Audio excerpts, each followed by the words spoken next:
أهلا وسهلا ومرحبا بكل متابعي قناة غدا تيوب الأوفياء. نستمر أحبائي في تقديم القنوات والترددات وبرامج رمضان. نبقى دائما مع مسلسلات رمضان وأقدم لكم تردد قناتين تقدمان.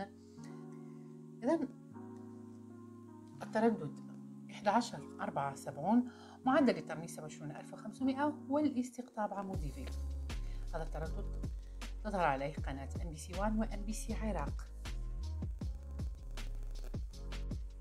ستشاهدون مسلسل جعفر العمدة. مشاهدة طيبة وممتعة أتمنى لكم أحبائي المشاهدين والمتابعين الأوفياء. دمتم في رعاية الله وحفظه. إلى اللقاء.